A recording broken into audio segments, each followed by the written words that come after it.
Thank you guys so much for having me for this first hour.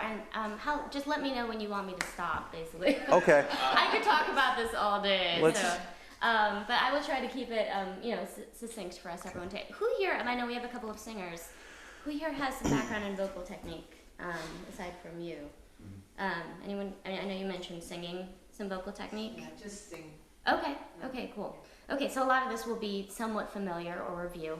I've created a presentation that I give at various conferences, and I thought I'd share it with you guys today because it's specifically vocal technique for voice actors, targeted at you guys. I also thought that when I'll go through this whole thing first, and then maybe we'll go back and actually do a warm-up together so that you guys are ready to rock and roll and kick some butt in the studio. Cool?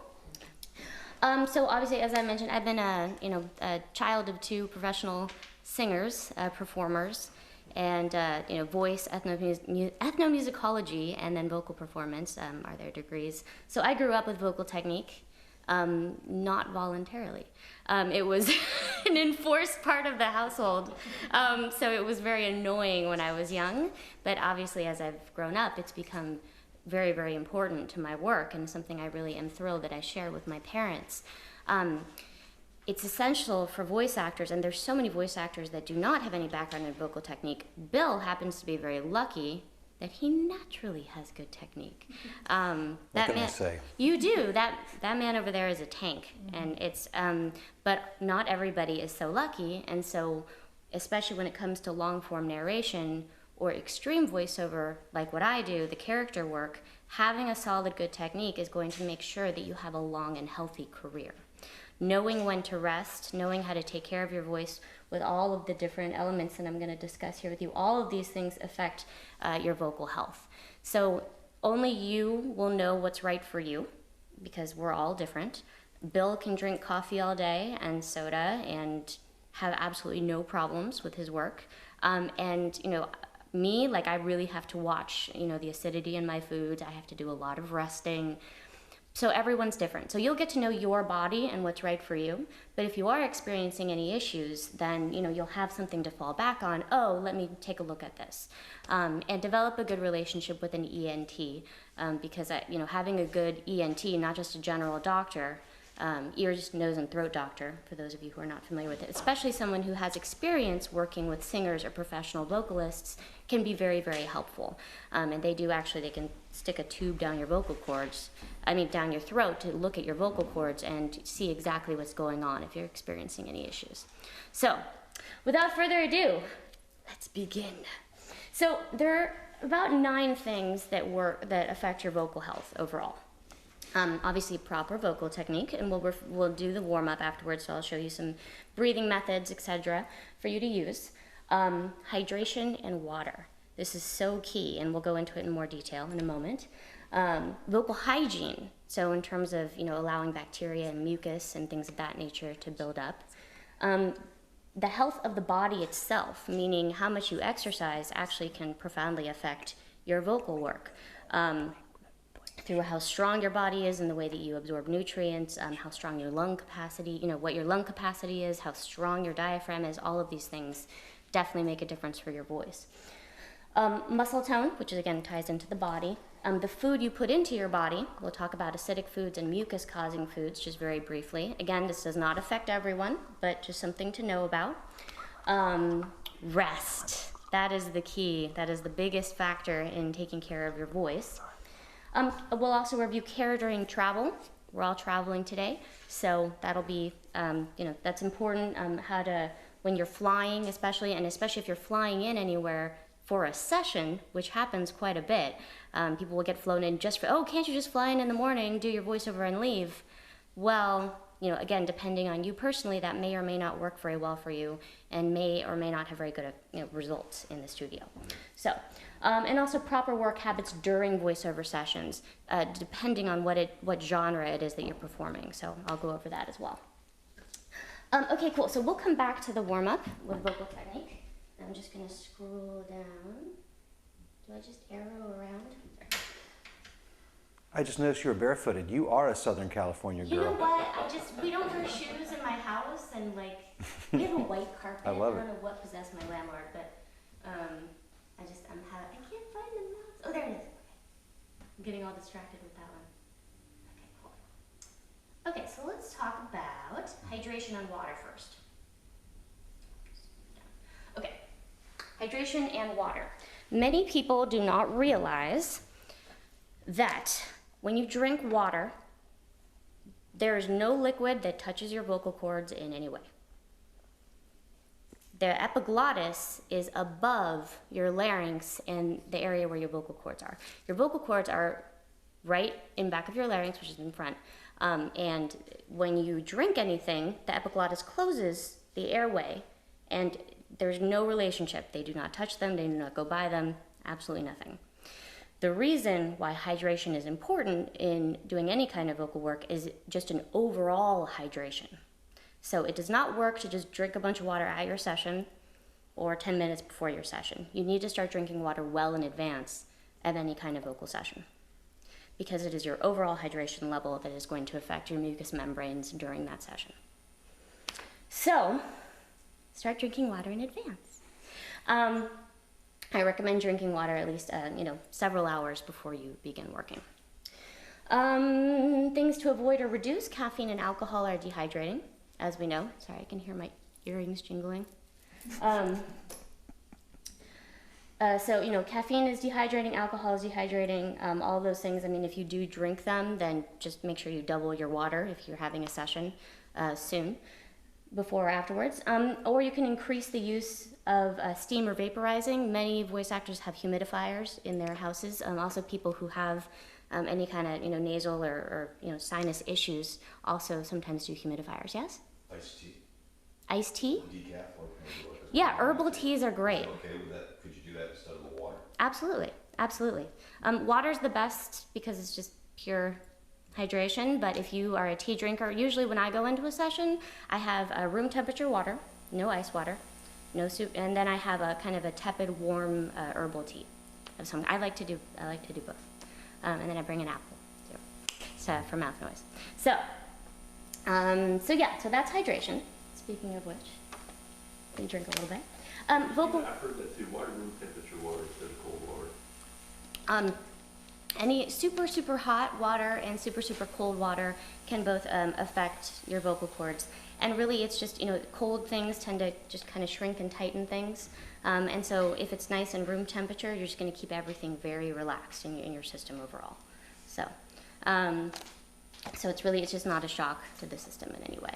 I think it actually takes more effort for the body to process super cold or super hot as well. So you just don't want to take anything away from what you're doing. Vocal hygiene. Brush your teeth. No, aside from Do we have to? brushing your teeth, which we all do, mucus obviously affects all of our vocal work. It can increase mouth noise, stickiness in general.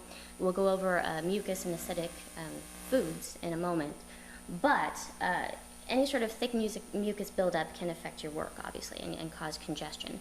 Drinking water is really one of the best ways to just flush that through. Warming up is another way. Actually, warming up helps move all those mucous membranes around and move the mucus and break up any kind of chunks. This is a lovely conversation, but important to flush all of that through. So doing a good warm up and staying hydrated are the best keys to keeping your sound really clean and pure. Cristina, I have allergies in Virginia. I never had in California. So the thing that works is Mucinix D and Claritin. Those two things together.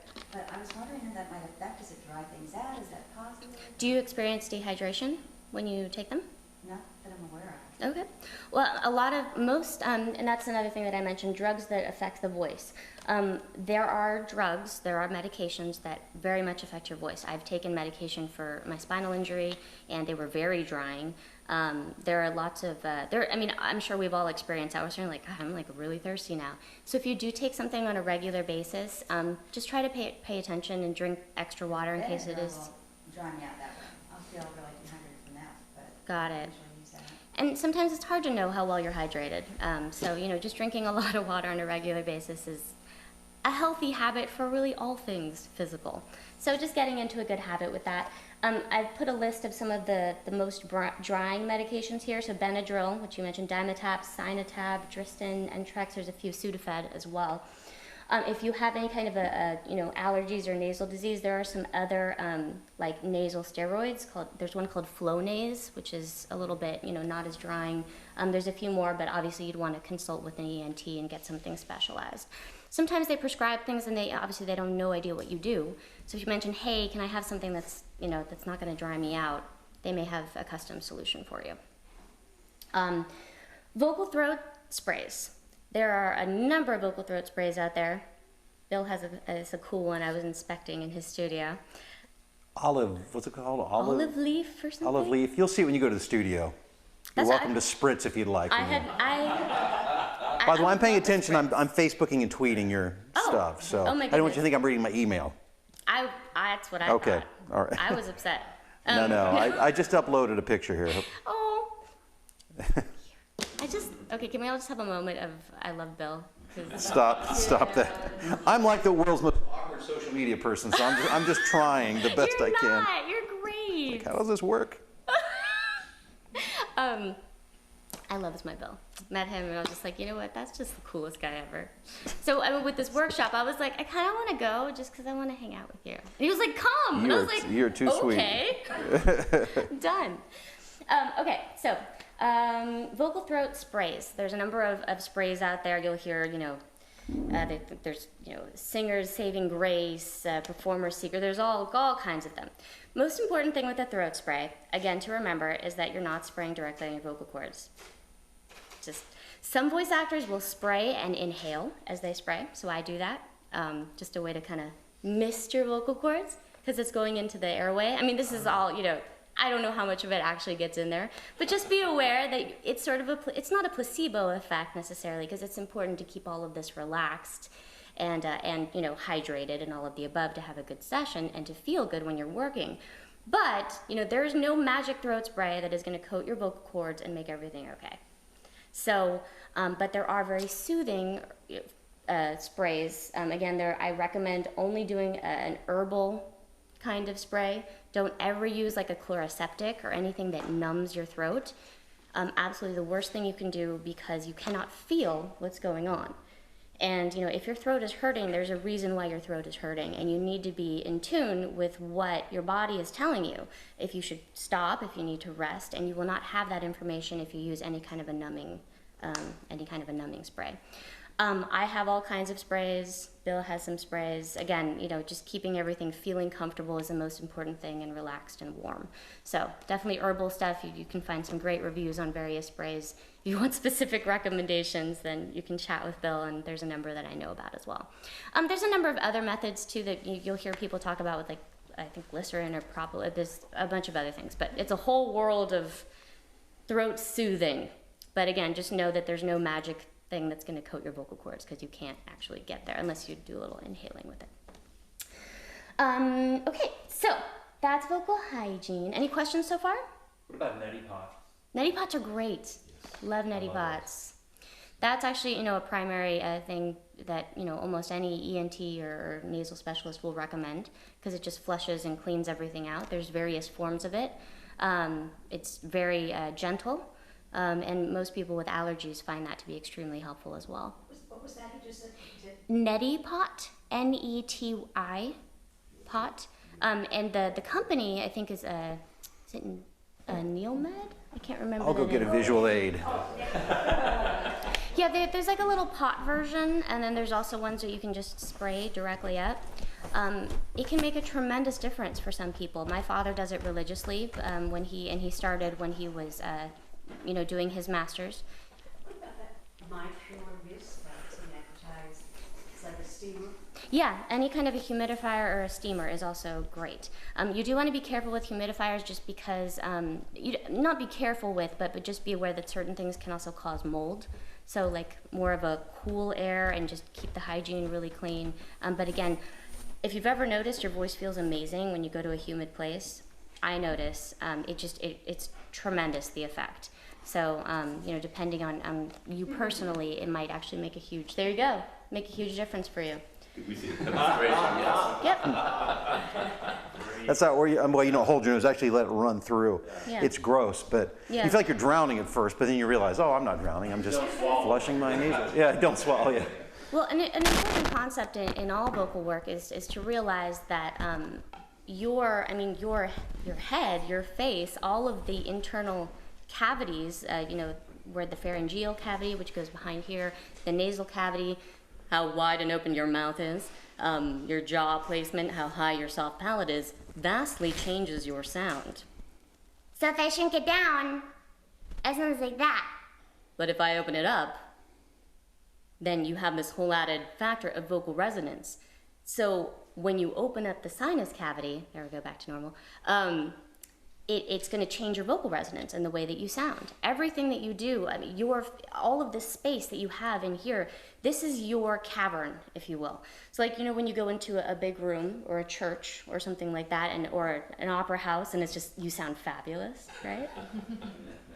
The reason why you sound fabulous is because it's this huge open space, and you have hard surfaces, and the sound is echoing off, it's bouncing off of the walls and back at you, so it kind of multiplies and amplifies the sound. That's a vocal resonance, resonance of any kind. And on top of that, with all the extra bouncing, it actually smooths out any, tuning issues. So a lot of times you'll sound a lot better than, heard back in a room like that than you might actually be, which is also why people think they sound great in the shower. So, those hard surfaces and all that bouncing back, that's an important concept to understand, because your face and your head, that's your body in general, that's the cavity. So the more relaxed and open it is, the more you raise your soft palate, lower the back of your tongue, keep your jaw nice and loose and open, you can change your sound dramatically. I'm very thrilled that I receive casting from age infant up to 35, almost 40 on occasion. And my voice is youthful, but it's, you can vastly improve your opportunity for work if you have excellent control of your instrument. Sounds like a bag in a bagpipe. The bigger it is, the deeper the note, and the tighter it is, the higher the note. Exactly. So, and again, we'll go over all this so you can get maximum results from your vocal placement. We'll just show you a few basic things to be able to work on that. Okay, cool. Food. I won't go into this in great detail. You can find a lot of this online, but acidic causing foods, the only reason why I bring it up is because it can really affect people, actually. I had a good friend recently, professional voice actor, who woke up and had no voice, just gone. And he had absolutely no idea. He didn't feel a thing. And then he went to the doctor and they said, well, you have acid reflux and it's damaging your vocal cords. So just something to be aware of. The reason why, and these are the list of acid and mucus causing foods. When my voice is irritated, I don't eat these foods in general. But the main thing about acid reflux is that it causes your vocal cords to swell.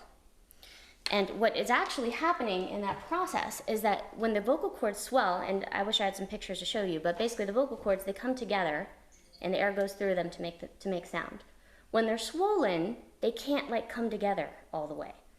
And so that inefficiency is what causes you to actually work harder, and there's extra strain on the vocal cords at that point, and they become very tired and irritated, and then they swell more.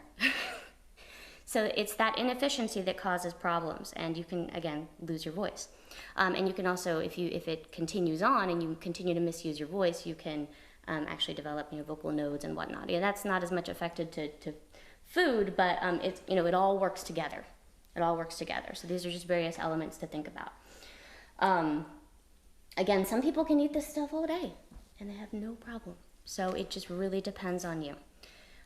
So spicy, fried, or fatty foods. Dairy is a huge mucus-causing food. I definitely don't recommend eating dairy before a session. Enjoy it any other time if you want to, but again, some people, it makes a big difference for them.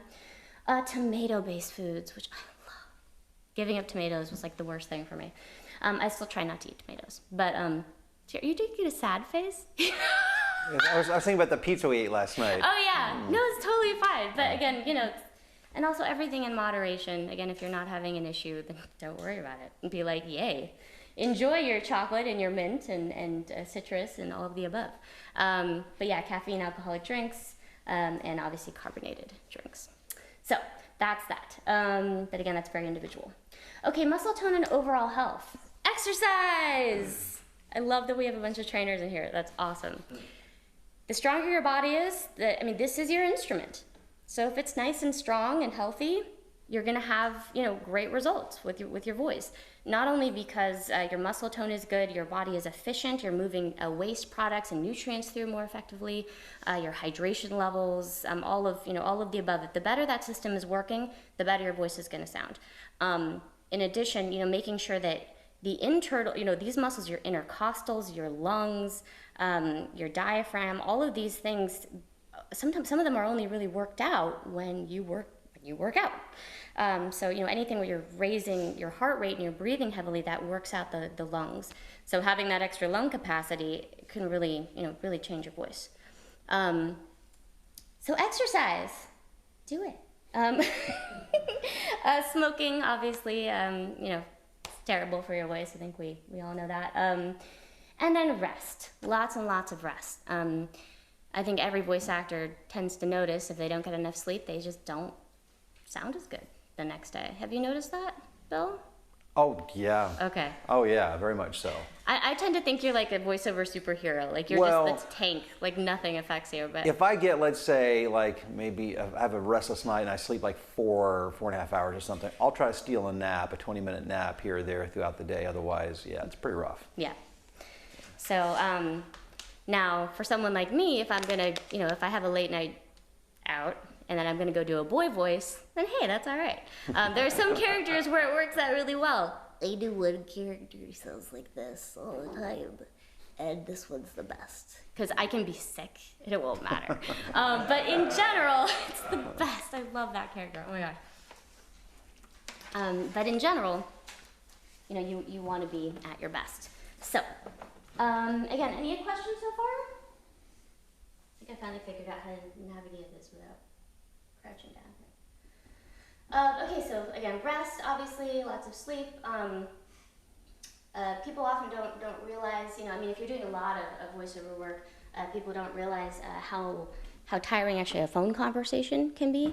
We also tend to, not everybody does this, but most people tend to shout on the phone. Not shout, but kind of talk loudly. I know I do. I have to, my husband is like, because for whatever reason, we perceive that the person is far away. And so just be aware of your volume when you're on the phone. Even if you just rest for 10 minutes for every 2 or 3 hours of conversation, that's just a little extra rest for your vocal cords.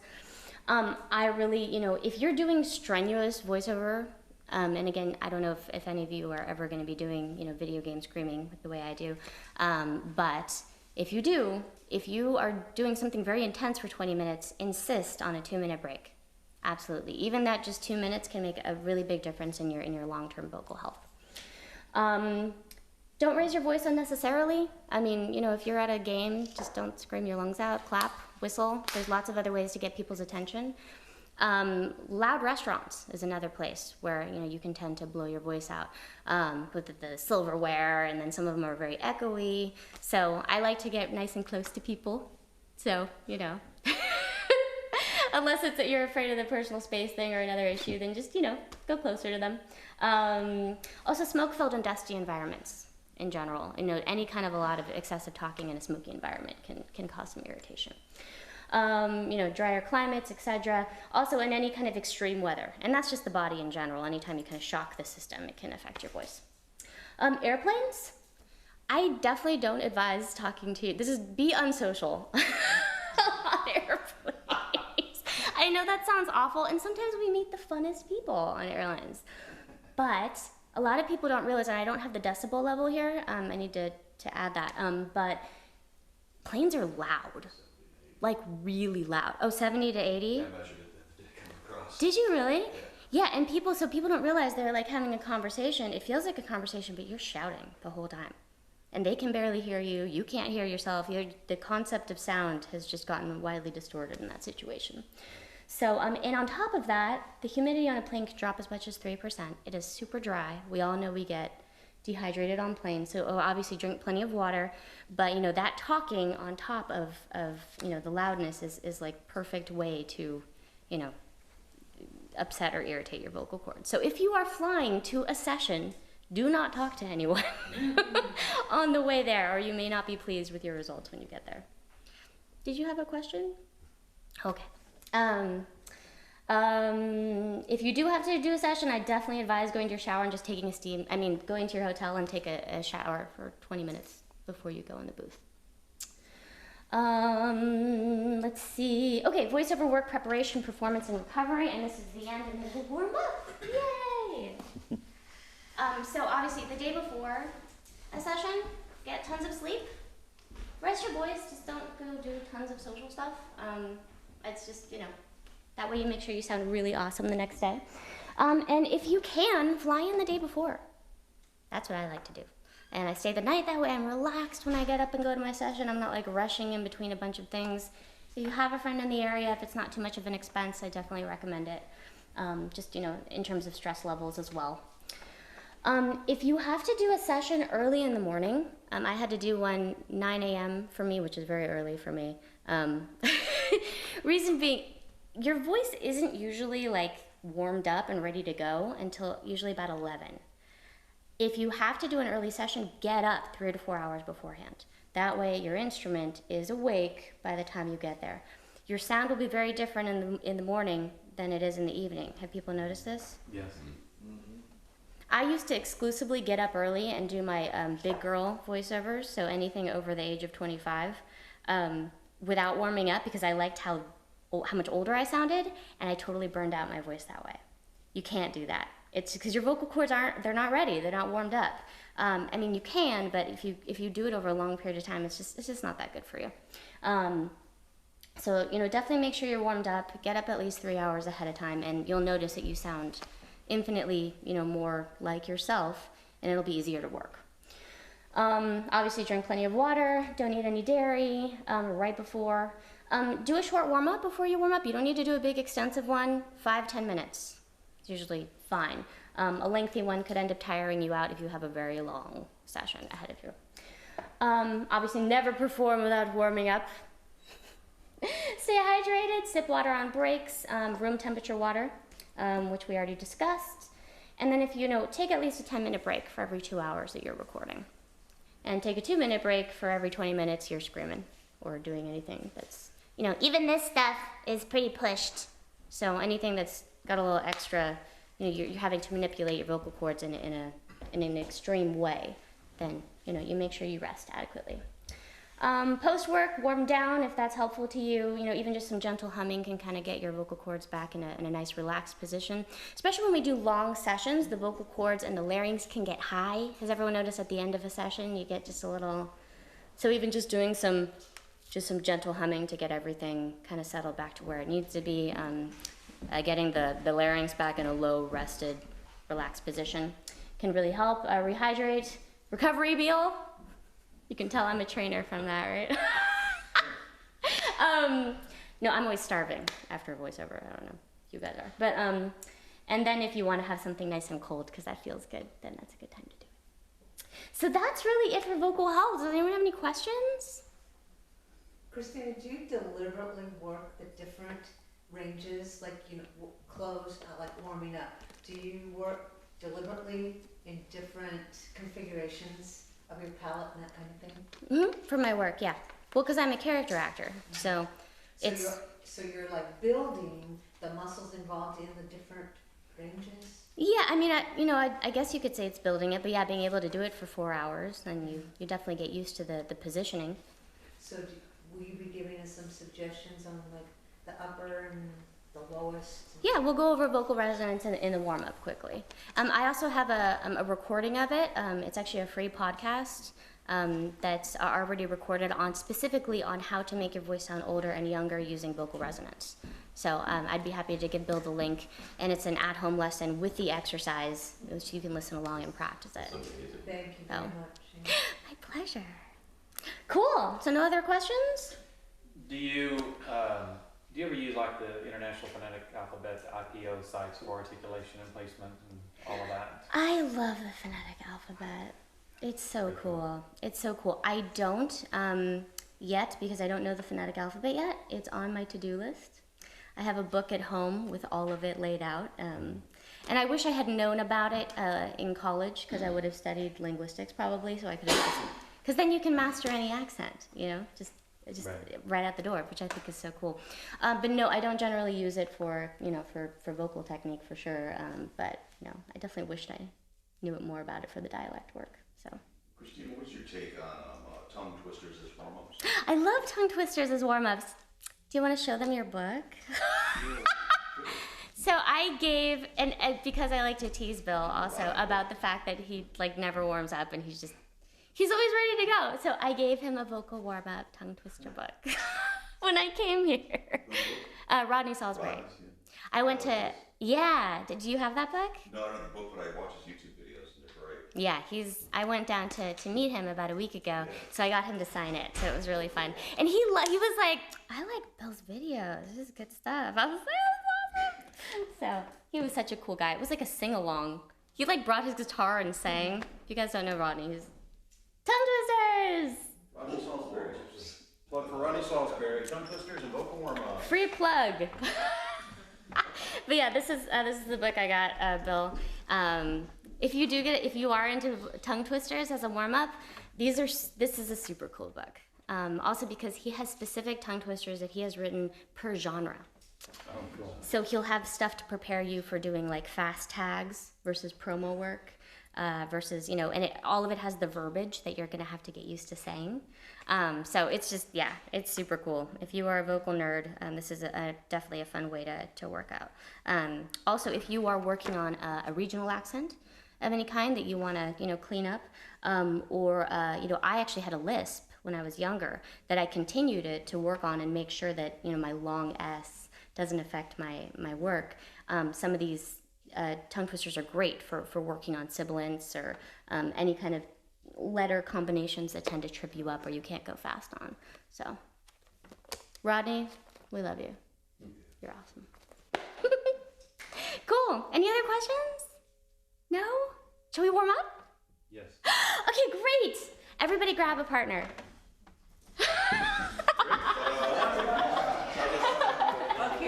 And everybody stand up, please.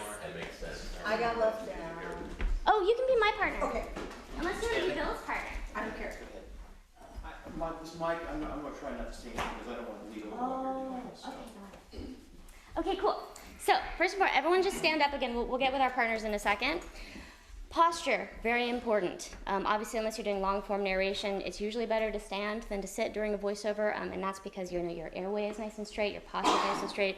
I think they call it the 6 points of balance. 7 points. Anyway, but making sure all of that is aligned is going to give you a better sound, and also tends to keep you more engaged. So, first thing I want to do is I want everyone to put their hands on their ribs, and I want you to feel how low your ribs go.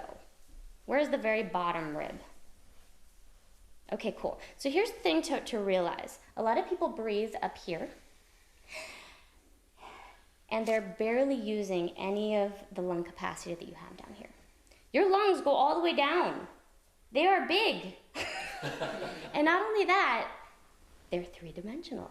So your lungs, you know, they expand back here.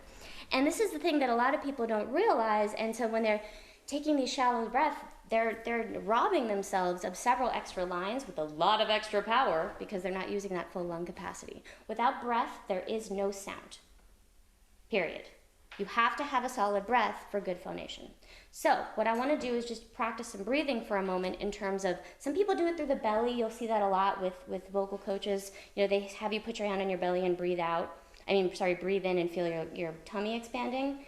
That's one way to feel the diaphragm pulling down, and the diaphragm goes down when your lungs expand. I prefer the rib method. Again, this is because my PhD mother said, well, this is really more accurate. But again, there's all different schools of thought. But the point is, I want you to feel the three-dimensional space all behind it, which is why I want you to have a partner. So grab your partner, and I want you to, here, come be my demonstrator. Okay, Okay, cool. So here, you can do it on me first. Okay. So go ahead and put your hands. You're actually gonna put your hands on my back, right around my ribs, right here. Okay, so here's what we're gonna do. We're gonna be practicing breathing. I want nothing up here to move. So no, don't raise the shoulders. No tension here. The more tension you have here, the less relaxed your sound is gonna be. I want all the breathing to happen down here. And I want you to feel the back of your ribs and the side of your ribs expanding into your partner's hand. It really helps sometimes to have that tactile, and since we can't all reach back there, it helps to have a partner. So your belly might naturally expand during this process. Great. Okay, cool. So grab your partner, and you can see, just breathe into their hand. And just take a couple of breaths. Get nice and friendly early on. So you now will be nice and bonded. Okay, cool. So go ahead and take a nice deep breath. No tension in the shoulders. No tension in the neck. Breathe into my hands. Even more. There we go. That's better, Robin. Good. Does it feel different? Yes. Cool. Do it again. Good. Breathe into my hands. Very good. And I want you to feel like you're actually pushing your ribs out against their hands with as much force as you can. Yeah, that was good. Feel different? Yeah. One more time? I feel like I got like more senses. Yeah. Good. I usually start all my warm-ups with either just sort of gentle humming of some kind or lip flutters. Not everyone can do lip flutters, motorboat. If that's hard for you, just hum. That's fine. I like to do it with the lips just because it gets the muscles around the mouth also kind of warm for the articulation. So I usually just start with a very gentle range of humming. So you can just kind of slowly slide up and down the scale. When you first begin, it's going to be a smaller range, and then over a period of 5 minutes, 2 minutes, you'll expand that range. Good. So now as you're humming, I want you to feel every breath coming from expanding those low ribs. Cool. More? Yep. Good, good. So I think you guys can be louder. Why am I louder than you? Yeah, but don't push to make the sound. Use the breath. Yeah. And try the lip flutter if you want.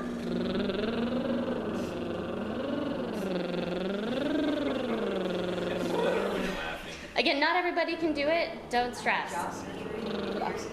Don't worry.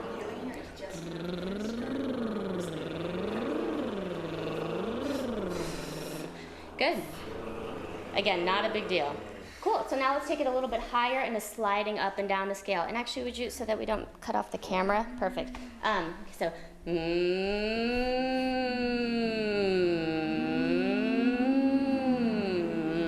I'm still louder than you guys, I think. Yeah. But again, there should be no tension. You don't feel any tension, right? If you are, you're pushing. Good.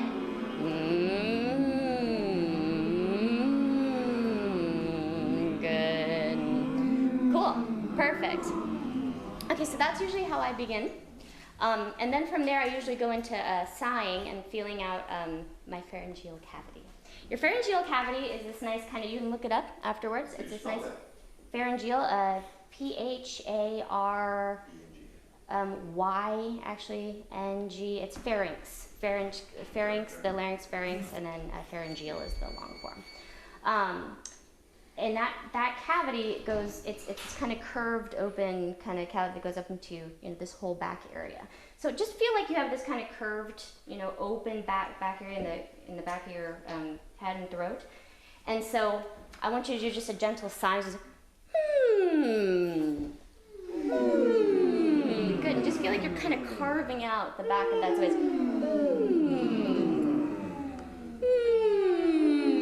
Obviously, if you're a man, you can go much lower than I'm doing. Go be comfortable. Good. The most important thing that I want you to feel with this, aside from that cavity, is actually the soft palate. Does everybody know where the soft palate is? No. Okay. The soft palate is actually, okay, so take your tongue, put it in the back of, feel it on the back of your top teeth, right in the front, and then draw your tongue back over the roof of your mouth, going back, you're gonna feel like a dome with like weird ridges. Then you're gonna feel a hard bone, and then it's gonna go up into soft nothingness. Do you feel that in the back? That back there is your soft palate. Now the soft palate can raise, and when it raises, you get a nice, big, open, rich sound. So this is me talking without my soft palate raised. This is me talking with my soft palate raised. Sounds like a different person. So when you see opera singers, oh, that's what they're doing. They're raising their soft palate like crazy, and that's giving it that nice, big, cavernous sound. But, so this is how I sound normally, but if I need to do a big girl narration, I'm gonna raise my soft palate, or if I need to speak with a little more authority in front of a group, I'm gonna lower the back of my tongue and I'm gonna raise the soft palate, and I'm gonna use a nice, strong diaphragmatic support to give myself the sound that I want to convey in a healthy way. So the best way to feel the soft palate is actually to yawn. So go ahead and yawn for me a few times. See if you can actually make yourself yawn. And I want you, it'll feel like a stretching feeling right back here in that back area that we just felt. So do a few yawns. Easy to do when you have a time zone change. So can you feel that back part kind of stretching? It'll feel like a stretching cavern balloon. So just try to talk for a minute with it raised. You just sound silly, but that's okay. Yes. Oh, yes.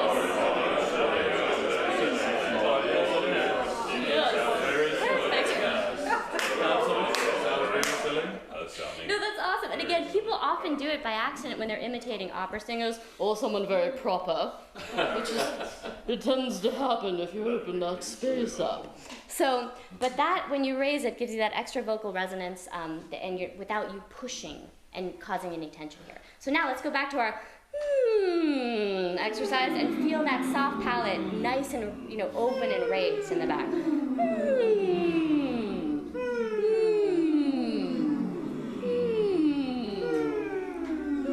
Ooh, the sound in here is nice. Can everyone hear how different it is already? Okay, now point the back of your tongue down at the same time. Just know where your tongue is when this is happening, because if your tongue is raised, listen to me if I raise my tongue. Again, you're cutting off the resonance chamber. So keeping your tongue low and relaxed is also going to change your resonance. So do the sighing again and just be aware of where your tongue is.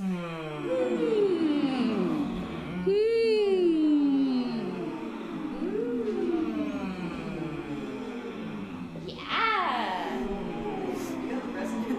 Sounds good. Cool. So now try yawning and then do the hum. Do the.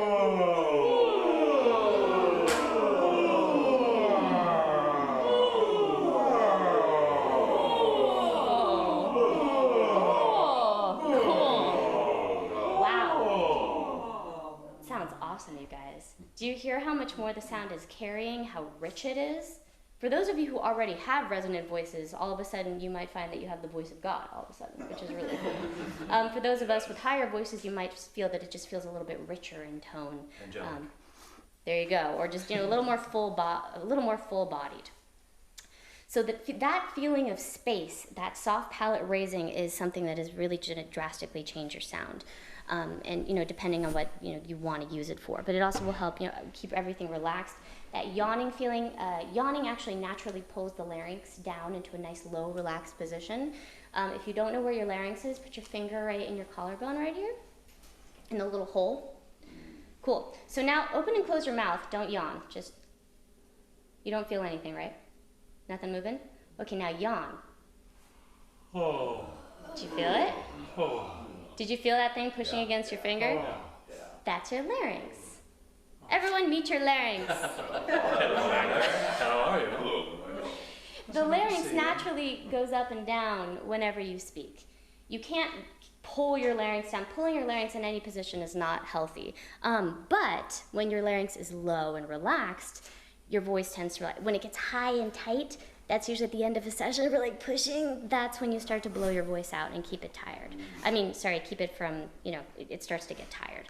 So anytime you're starting to feel any tension, even just some nice yawning can really help pull that larynx into a low position.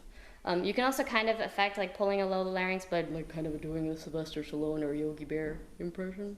That'll do it too. Johnny Cash. Yep, there you go. So, hey, boo boo. That'll pull it into a. But again, you don't really want to pull it anywhere. You want it to just kind of be suspended in a relaxed way, but just something to be aware of. If you feel like you're going like this, your larynx is probably really high and tight. Okay, cool. So last elements to our warming up. Again, seriously, warm-ups are so easy. Just do some humming until you feel that nice open space. That can be it for your whole warm-up if you want to. Another exercise I want us to try is just, getting the diaphragm really activated. One of the best exercises for working on breath control and controlled exhalation, because inhalation you can't really control the same, exhalation you can control. And that's your flow of breath on any sort of narration, having that consistent flow of breath and being able to control and know where you're going to need to stop for breath, having that even tone is going to keep you from running out of air at the end of your sentence, right? Has anyone found that you're just like, oh shoot, I ran out of breath and you didn't know, right? Okay, so cool. So we're going to try this exercise. You're just going to do an S, and you're going to release it as slowly and with control as you can until you have no air. I want you to be like dying at the end of it.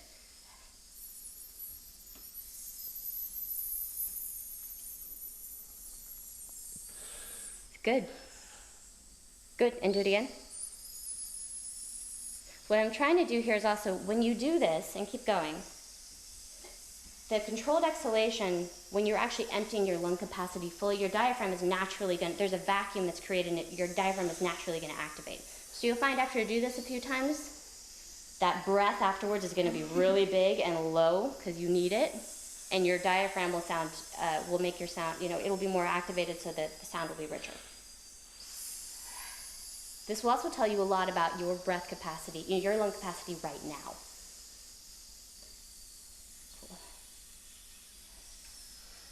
Cool. One more time until it's all the way emptied out, and then let's hear how everybody sounds.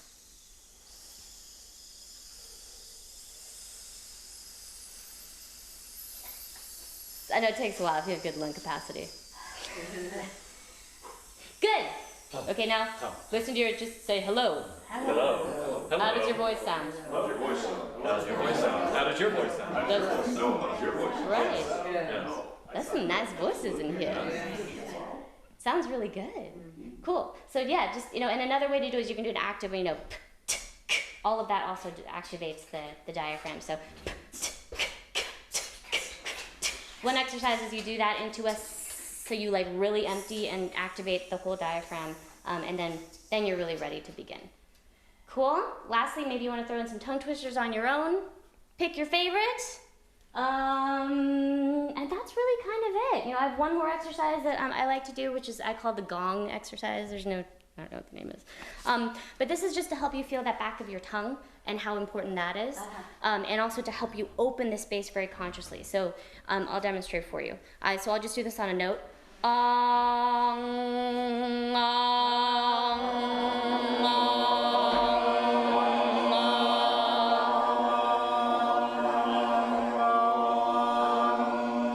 Don't close your jaw. Jaw open the whole time. Just use your tongue. Back of your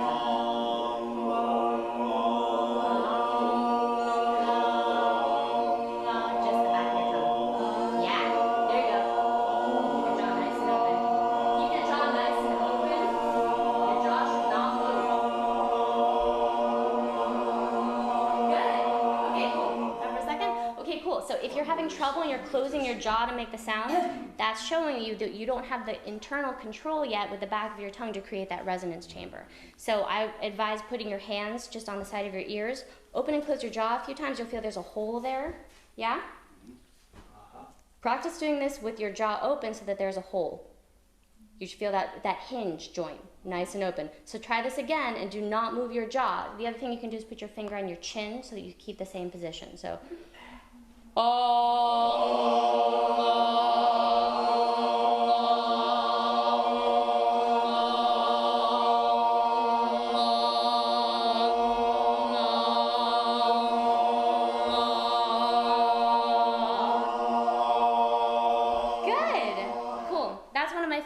It's a VO choir. It is. Oh my gosh. I love it. That's one of my favorite ones because it forces you to realize, oh, I can open that space. And so every time you do it, you can progressively get how much more open, how much more open, how much more open. Would you call that a gong? I just call it gong because it just feels, I don't know. The monks of Illinois. You can call it whatever you want. I don't really know what the name of it is.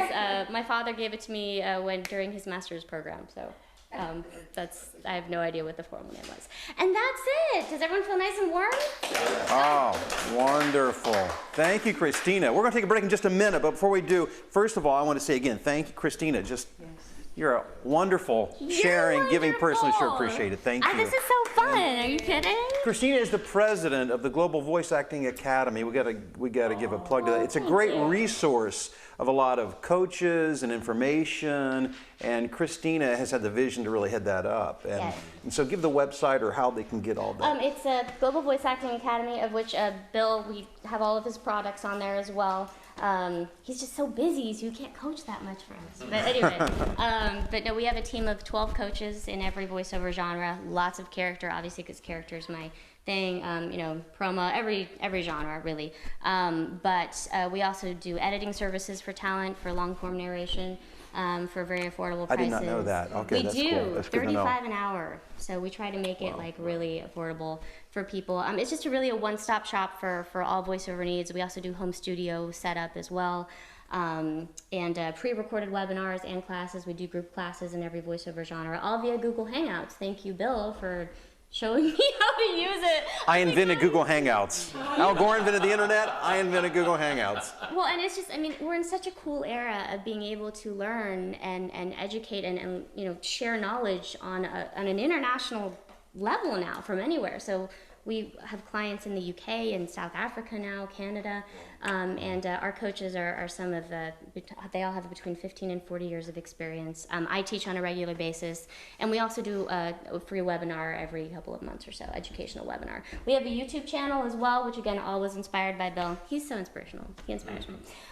Where we do educational webinars for voice actors for free. So you can check that out. There's one on vocal health, career strategy. There's one on targeting your downloads in terms of branding. There's one on voiceover rates, and we're doing a new character one next month.